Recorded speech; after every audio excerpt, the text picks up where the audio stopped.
আমরা সবাই অবগত আছি। গত 7 জানুয়ারি বাংলাদেশে একটি বিতর্কিত প্রশাসনের নির্বাচন বাংলাদেশের 16 কোটি মানুষ দেখেছে, ঠিক কিনা? আমরা যারা মানুষ তারা সবাই দেখেছি। প্রত্যেকটা কেন্দ্রে সকাল 8টায় নির্বাচন শুরু হয়েছে।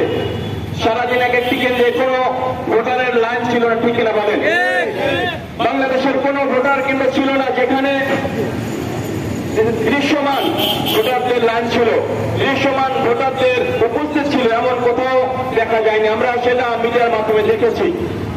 এমনকি দেখা গেছে সারাদিন এক একটা সেন্টারে 5 জন 10 জন সর্বোচ্চ 20 জন মানুষ ভোট দিয়েছে। যেখানে একটি সেন্টারে ভোটার ছিল 2000 3000, সেখানে সারাদিন ভোট দিয়েছে 100 জন কি 50 জন। এমন গিয়েছে যে একজন অফিসার বলেছিল, ধরে নামাজ পড়তে আসছে, আমার সাথে দেখা হলো যে ভাই এমন ভোটার সংখ্যা যে ভোট পার্সেন্টেজ করবে, সে পার্সেন্টেজ দেওয়ার মতো ভোটার সংখ্যা এখনো আসেনি।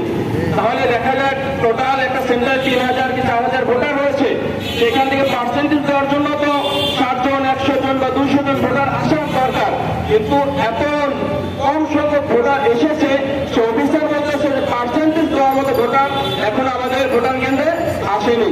তাহলে এই হচ্ছে বর্তমান দ্বাদশ সংসদ নির্বাচনের অবস্থা। এটা বাংলাদেশের মানুষ একদম ভিন্নভাবে সারা বাংলাদেশের মানুষ প্রত্যাখ্যান করেছে। তবুও দেখা যাচ্ছে সরকারি মহল তারা মিডিয়ার সামনে এসে একটা পুরনো হাসি দিয়ে তারা বলতেছে বাংলাদেশের নির্বাচন সুষ্ঠু হয়েছে। এই হাসি দেখে বাংলাদেশের ইবলিশ শয়তান লজ্জা পায়, ঠিক কিনা বলে? হাসি দেখে বাংলাদেশের ইবলিশ শয়তান লজ্জা পায়।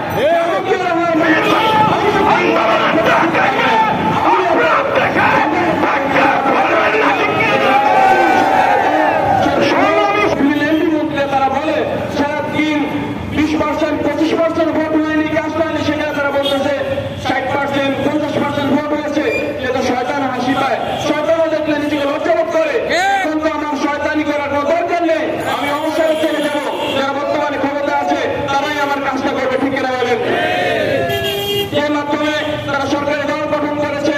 কিন্তু দেখতে পাচ্ছি কি তারা দল গঠন করার পরেই আস্তে আস্তে একের পর এক বিতর্ক সৃষ্টি হচ্ছে, একের পর এক বাংলাদেশের বিতর্কে তৈরি হচ্ছে।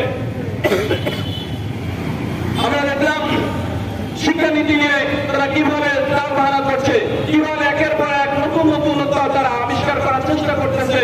যেটা আমরা সবাই লক্ষ্য করছি বিগত কিছুদিন যাবৎ বিভিন্ন সচেতন মহল, অভিভাবক তারা মিডিয়ার সামনে এসে বলতে বাধ্য হয়েছে যে বর্তমানে শিক্ষার মধ্যে কিছু নেই। ক্লাস 6 ক্লাস 7 এর অঙ্ক নেই, কোনো অঙ্ক নেই। তাদের বাড়িতে করার মতো কোনো পড়াশোনা করার মতো কোনো পড়াশোনা বইতে নেই। তারা রান্না বান্না শেখে, তারা গান শেখে, তারা গুগলে বিভিন্ন সাইটে অবজারভেশন করে, তারা সারাদিন গুগলে থাকে। তাদের ভবিষ্যৎটা কিভাবে নষ্ট হয়ে যাচ্ছে। গার্ডিয়ানরা তারা বলতে বাধ্য হয়েছে আমরা সন্তানদের স্কুলে দেই অঙ্ক শেখানোর জন্য, স্কুলে দেই তাদের ইংলিশ শেখানোর জন্য, স্কুলে দেই সায়েন্স শেখানোর জন্য। কিন্তু তাদেরকে শিক্ষা দেওয়া হয় ভাত রান্না করে কিভাবে করতে হবে, তাদেরকে শিক্ষা দেওয়া হয় ডাল কিভাবে রাখতে হবে, তাদেরকে শিক্ষা দেওয়া হয় আলু কিভাবে ভর্তা করতে হবে।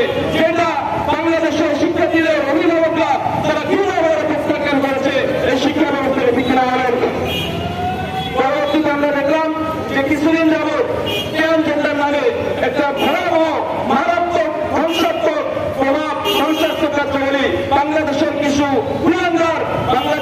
কুলাঙ্গার সন্তান তারা সেটা নিয়ে আস্তে আস্তে সামনে চলে আসলো। ট্রান্সজেন্ডার এখন তারা বলতেছে যে ট্রান্সজেন্ডার মানে হিজড়া। কিন্তু আমরা গুগলে বিভিন্ন ওয়েবসাইটে ঘেটে গিয়ে দেখলাম ট্রান্সজেন্ডার মানে একটা জেন্ডার, সে পুরুষ, সেখান থেকে ট্রান্স পরিবর্তন করে তার আল্লাহর প্রদত্ত যে তার অঙ্গ প্রত্যঙ্গগুলো রয়েছে সেগুলোকে অপারেশনের মাধ্যমে পরিবর্তন করে একটা ছেলে যখন মহিলা হয়, অথবা একজন মহিলা যখন তার বিভিন্ন লজ্জাস্থান পরিবর্তনের মাধ্যমে পুরুষে রূপান্তর করা হয়, সেটাকে বলা হয় ট্রান্সজেন্ডার।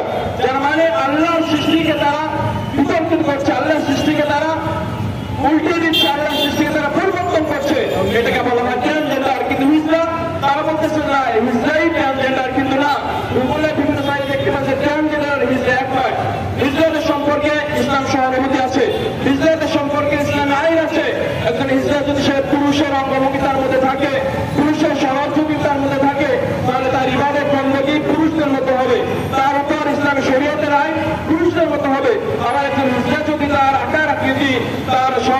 মহিলাদের মতো হয়, তাহলে তার উপর ইসলাম শরীয়তের আইন মহিলাদের যেভাবে হয় সেভাবে তাদের করতে হবে এবং তার শিক্ষার সুযোগ, তাদের সমস্ত সুযোগ সুবিধা ইসলামে দেওয়ার জন্য বলা হয়েছে। কিন্তু এই যে ট্রান্সজেন্ডার, এটা পরিবর্তন করার একটা ধারা চলতেছে, এটা কখনোই ইসলাম সাপোর্ট করে না। শুধু মুসলিম নয়, হিন্দু, বৌদ্ধ, খ্রিস্টান কোন ধর্মেই এই ট্রান্সজেন্ডারকে সমর্থন করে না, ঠিক কিনা বলেন? যারা এই ট্রান্সজেন্ডারের পক্ষে কাজ করছে আমরা তাদেরকে কঠোর হুঁশিয়ারি দিতে চাই। এই বাংলাদেশে 90% মুসলমানের দেশে, এই বাংলাদেশে যেখানে সহমতি নিয়ে মুসলমানরা ধারণ করে, সেই বাংলাদেশে এই ট্রান্সজেন্ডারকে কখনো তারা প্রমোট করতে পারবে না, এই ট্রান্সজেন্ডারকে কখনো তারা বাস্তবায়ন করতে পারবে না। আসলে আমরা আজকে কি জন্য দাঁড়াইছি? আজকে জাতি আমাদের এক ক্রান্তিকারে অবস্থান করেছে।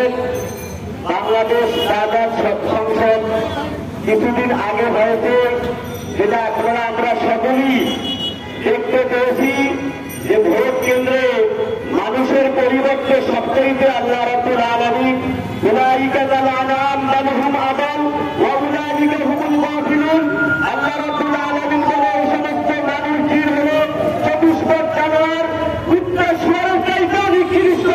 আর আমরা সেই জিনিসটা দেখতে পাচ্ছি ভোট কেন্দ্রে সেই সমস্ত পশু অবস্থান করছে। সেই তোমার বন্ধুরা আজকে সব প্রধানমন্ত্রী রাহুল আছে, এমনকি মিস্টার ইংলিশ তার মিথ্যা কথা শুনে হাসে। মিস্টার ইংলিশ আল্লাহ তাআলার কাছ থেকে কি শক্তি নিয়ে আসছি, তার চাইতে বেশি মিথ্যাবাদী শক্তি এই দেশের প্রধানমন্ত্রী। আজকে আপনি শিক্ষাদারীগুলো নিয়ে ডক্টর নাহিদ হোসেন প্রথম মুখ খুলেছে, এরপর জীবনীকে দিয়ে আপনি আবার মুখ খুলে বোতল ত্যাগ করেছেন। এখন আবার একজন শিক্ষামন্ত্রী নিয়ে আপনি আমাদের দেশে বোতল ঢেলে দিতে যাচ্ছেন। এই জিনিস এই শব্দ বাংলার জমিনে বিশ্বাস করে না, এই যতদিন বুঝেছে কোনদিন এই শব্দ বাস্তবায়ন হবে না। অবলম্বন করতেছেন 1100-র উপরে বড় বড় আলেমদেরকে, এক জেলার আলেমদেরকে অন্য জেলায় নিয়ে জেলখানায় হাত দিয়ে খোদাই দাবি করার পায় তারা করছেন। সুতরাং বর্তমান কারিকুলামের মধ্যে আপনি যে সমস্ত পাঠ্য সিলেবাস নিয়ে আসছেন, অনেক প্রশাসনিক ভাইদের সাথে আমরা আলাপ করলে তেনারা বলে থাকেন যে কি হচ্ছে এটা আমরাও বলতে পারবো না।